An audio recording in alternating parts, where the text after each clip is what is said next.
Well, hello. I am Richie Ray. The pleasure will be all yours.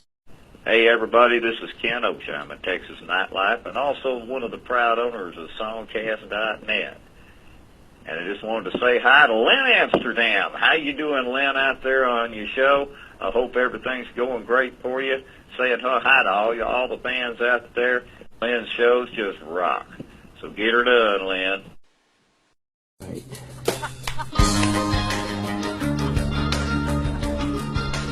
This is DJ from Canada, now heard on the Len Amsterdam Digital Television and Radio Network, and that would be worldwide.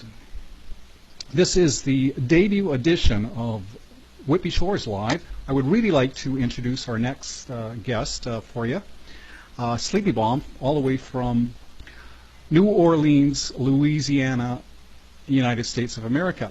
And Sleepy is one of our more popular members at Whitby Shores, and I'm going to get him to tell you a great story about the day that he met Stuart Copeland of the Police. How you doing, brother?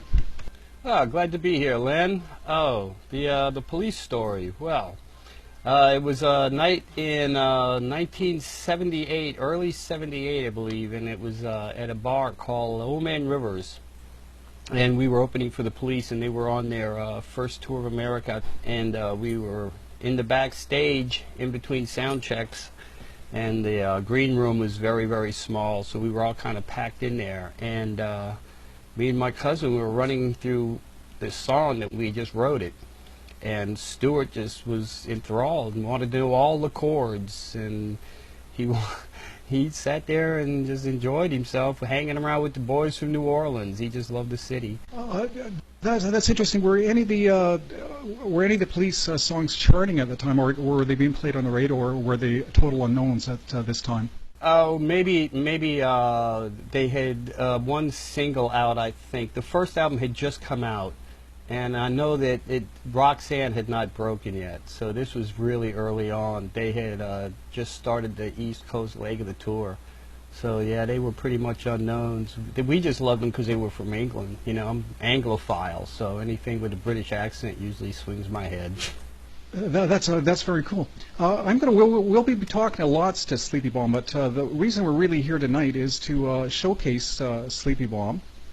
And what do you got? What are you going to spin for our members tonight? Well, let me see. We got the new hit song on Whitby Shores by the Metri Rex called Blue Sky Drive.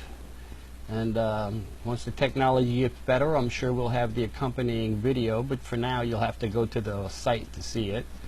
And might throw in something Whitby has not heard before.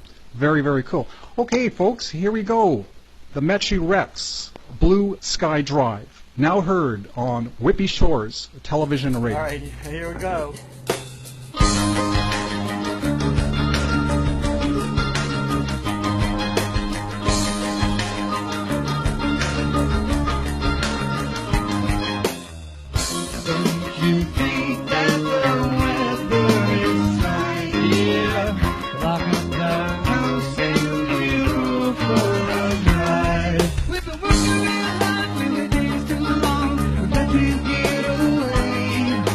Jump in the car.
think that the weather is fine.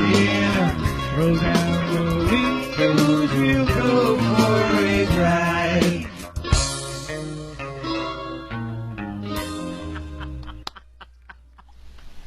Now, do you recall that actual gig? How many people were in the bar, and do you recall any of the police songs that might have been played that night?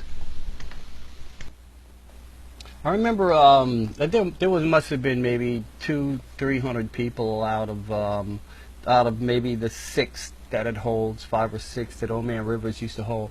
We had a really big punk new wave crowd down here. Everybody was, I mean, it's New Orleans. This place is bohemian anyways. Another punk icon that I'd like to talk about is the Ramones. I understand it was your previous incarnation, the Metri Dukes, that played with the boys. Yeah, we were one step out of New Orleans playing original rock and roll, toting the upright piano around with us, and we opened for the Talking Heads at the Warehouse.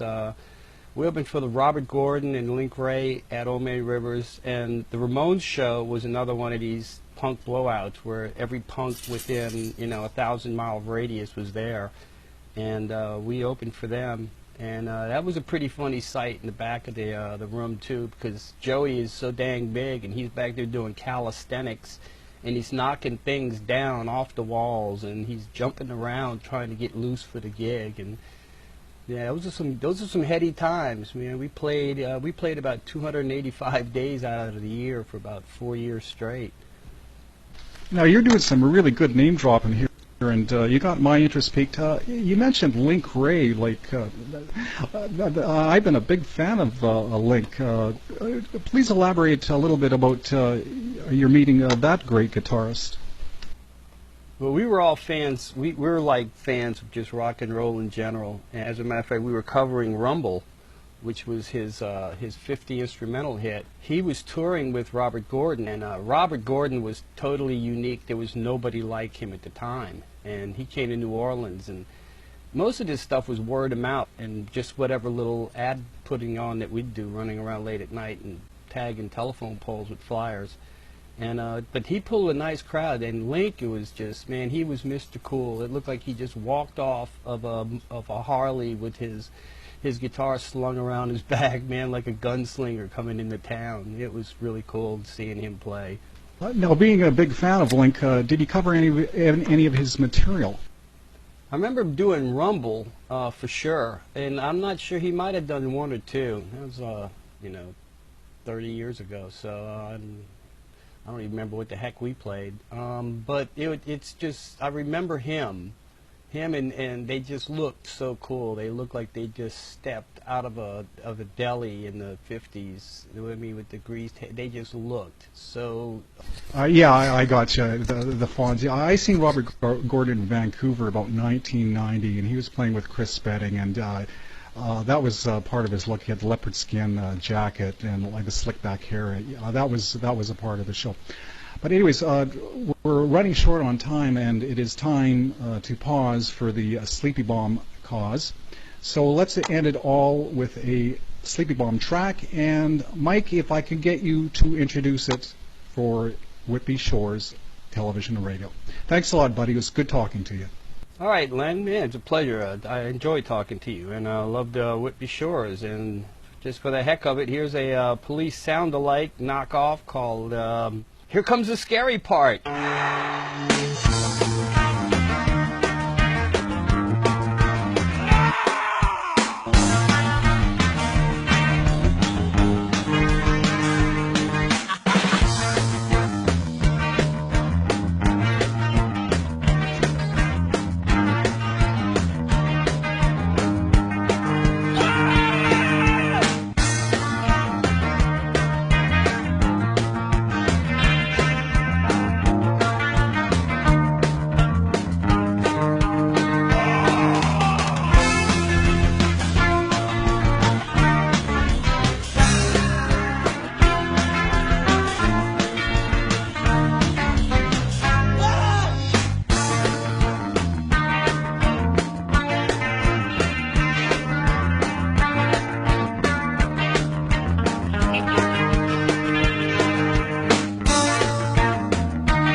Hey Canada, this is LSTL Music, and you're listening to the Len Amsterdam Radio Show. Brett Service, Len Amsterdam, station ID, take 1. Len Amsterdam Radio.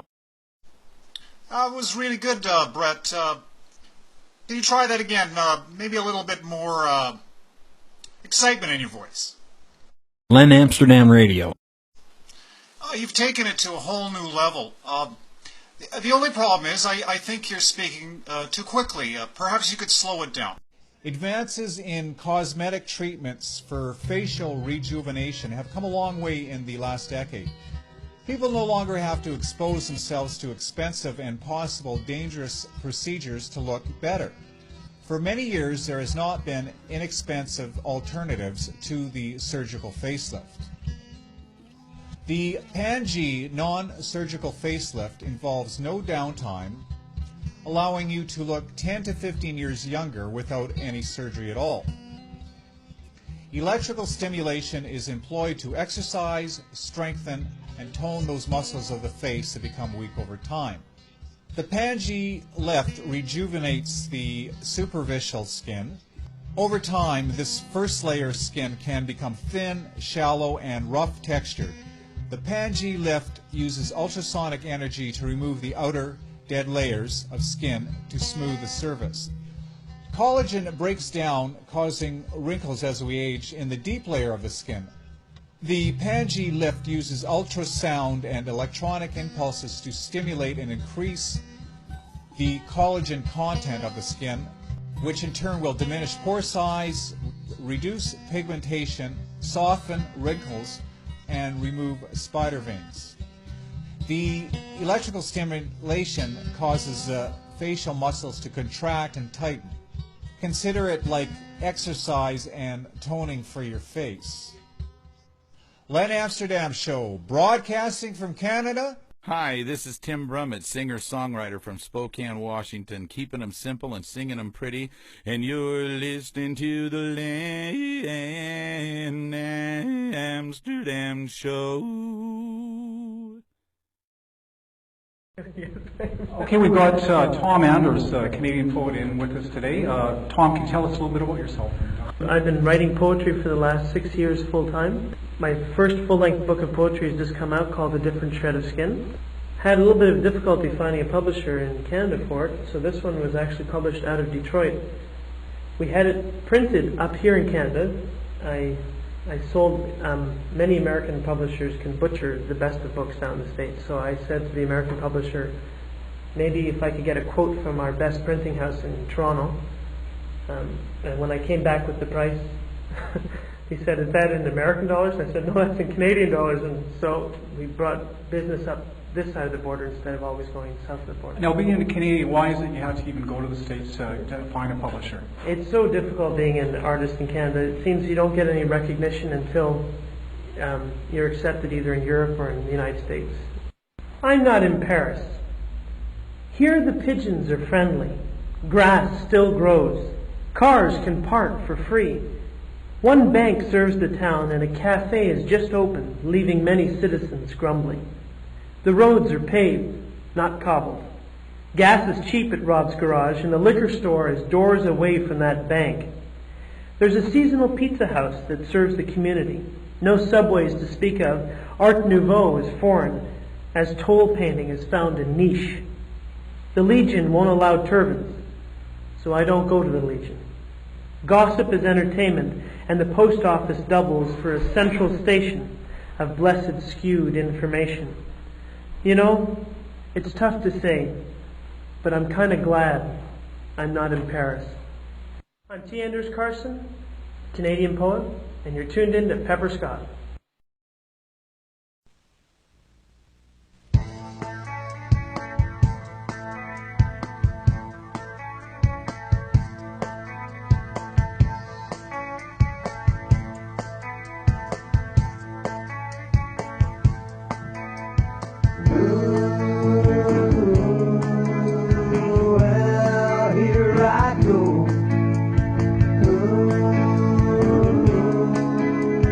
One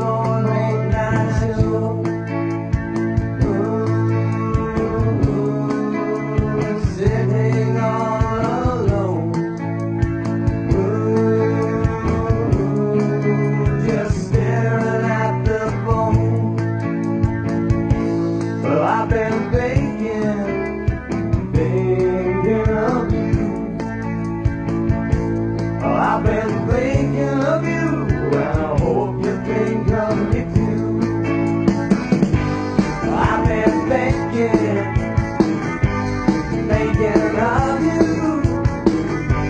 I've been thinking of you, and I hope you think of me too. There's no neon signs pointing to my door. You told me there's no reason for you to come on back for more. So here I sit with a warm six-pack and a rose of me, watching the clock on the wall, and it tells me it's getting late. I've been thinking of you. I've been thinking of you, and I hope you think of me too. Ooh, give it just one more chance. Ooh, prove that our love can last. Ooh, how can I make you see? Well, I'm begging you now down on my bended knee. Well, I've been thinking of you. I've been thinking of you, and I hope you think of me too.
The Adventures of Dolly Pepper and the Evil Richie Ray.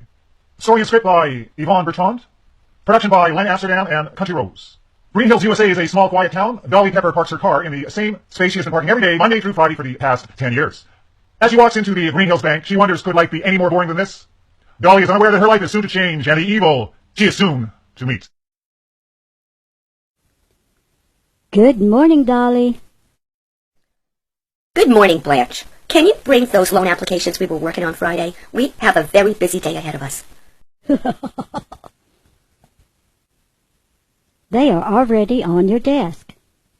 Would you like some coffee? Thank you, Blanche. That would be nice. Dolly and Blanche are working at her desk when Dolly hears an all too familiar voice. Well, hello. I am Richie Ray. You'll be pleased to be in my accompaniment. Dolly, who is that man? You don't even want to know, Blanche, and whatever you do, stay away from him. He's bad news. Well, hello. I am Richie Ray. The pleasure will be all yours. Hello, Richie. What brings you back in town? Well, Dolly, I have done so well in the used car business. I decided to retire and move back to my old hometown. I'm here to see about getting a loan to build a shelter for all the poor stray dogs and cats who have no home. I'm sorry, Richie, but I'm afraid we can't approve a loan for you. You have a shady past here in Green Hills. You were always very dishonest at school and cheated to get into college, which I heard you were expelled from. That is not fair to judge my character by my past. I'm sorry, Richie, but I won't approve a loan for you. Leopards don't change their spots. Well, if that's your final answer, Ellie Mae.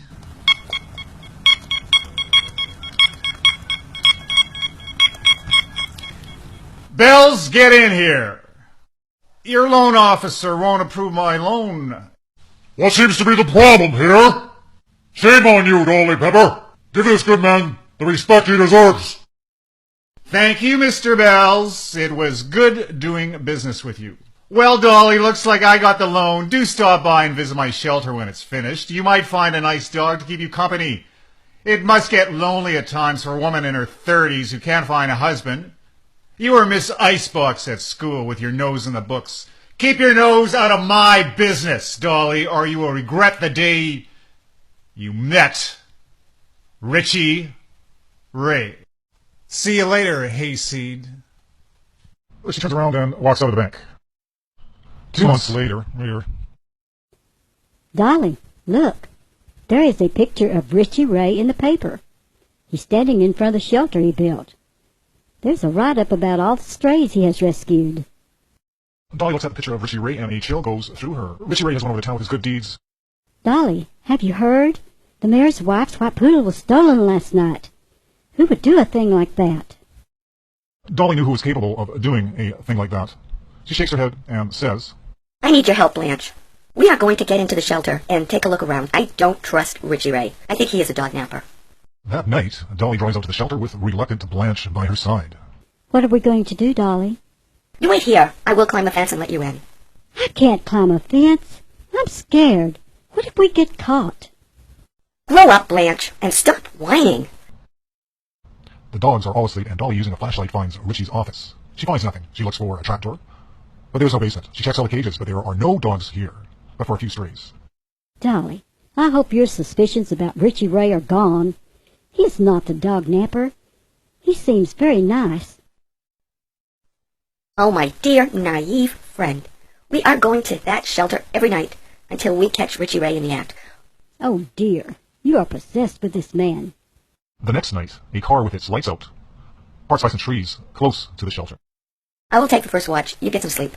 I'm scared. It's dark out here. Go to sleep, Blanche. For 2 weeks, Dolly plays her waiting game, and just when she is about to give up... Blanche, wake up! Richie Ray's truck has started. He can't see us here. We'll follow him. They follow the truck, but keep a safe distance. The truck heads out on the highway, with Dolly behind. I'm scared. Hush, Blanche. I'm scared, too. What happened, Dolly? Oh, gosh, my back tire just blew out. We lost him. Dolly calls out for help, and soon they are back on the highway. How about some coffee, Blanche? I want to go home. Shut up, Blanche. There is no sign of Richie's truck in the parking lot. He had lost them. Dolly and Blanche go inside. Dolly looks around, and she and Blanche slide into a booth. Well, you girls aren't keeping banker's hours tonight. What brings y'all way out here? Y'all slumming? If you're looking for a man, there ain't much to pick from tonight. Bring us 2 coffees to go, Red. Can we go home now? Oh, yes, Blanche. Outside, they are about to leave when Dolly sees an old house that sits behind the truck stop. Dolly drives around to take a look. Blanche, wait here. I'm coming with you. The door of the old house is not locked, and the girls go inside. It is very dark. Stay close to me, Blanche. Dolly uses her flashlight on her keys to find her way around. Room to room they go. They're about to leave when Dolly hears a whimpering. Dolly follows the sound. It seems to be coming from under the house. She finds a door, and it opens to the stairs. The girls make their way down the creaky stairs. The whimpering grows louder. Dolly makes her way to the sound, and by the light of her tiny flashlight, she sees the puppies. And all the kidnapped dogs who are muzzled and cannot bark. They are not alone in the house. Let's get out of here. Be quiet, Blanche. Someone is here. I think they're gone. Phew! They didn't see the car, or they would be searching for us. They see Richie Ray's truck as it leaves the house. Come on, let's get out of here. Let's follow them. Run, Blanche, we have to stop them. As she follows the truck, she has to stop him before he reaches the highway. She speeds up and passes Richie's truck and turns in front of him, blocking him. The truck skids to a stop and Dolly jumps out to confront Richie Ray. Blanche, call the sheriff. Dolly is shaking as she waits for Richie to get out. The door opens and Dolly holds her breath. What if he had a gun? She hadn't thought of that. A figure emerges from the truck, but it's not Richie. It's Tommy, the dishwasher, at the truck stop. The sheriff's car careens into the parking lot with lights flashing. Get your hands up! All of you! Don't shoot, Sheriff! You're under arrest, dummy! For what? For stealing the truck, you moron! But Sheriff, I ain't stolen nothing. Stolen nothing. Miss Red gave me the keys. Sheriff! The kidnapped dogs are in the back of Richie Ray's truck. Richie Ray is the dog napper.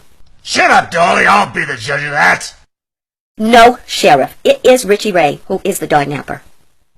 Dolly, Richie Ray called me about 30 minutes ago and reported his truck stolen. If you don't shut up, let me do my job, I'll lock you up. I'm going inside. All of you, stay where you are.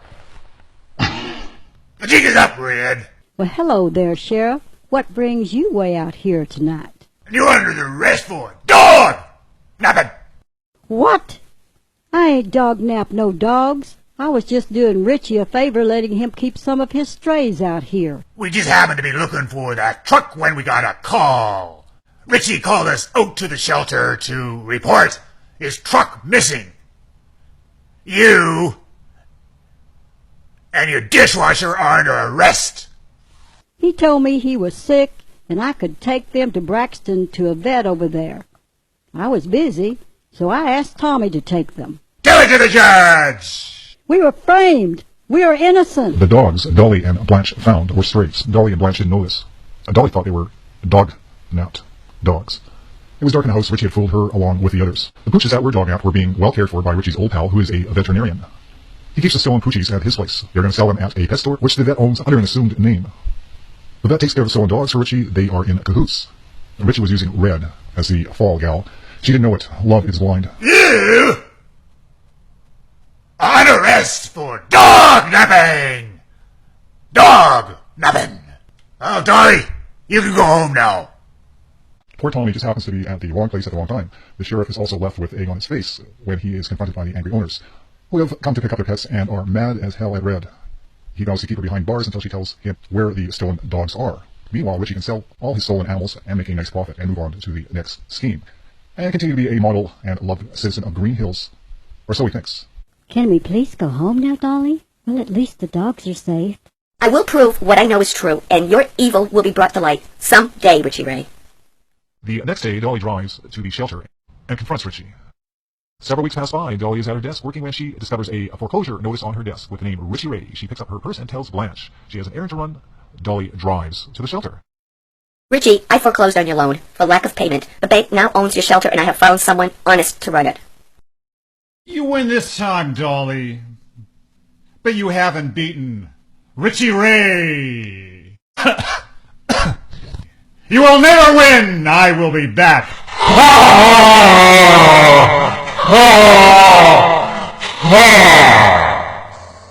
I am Richie Ray. Goodbye, and good riddance.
It's a galactic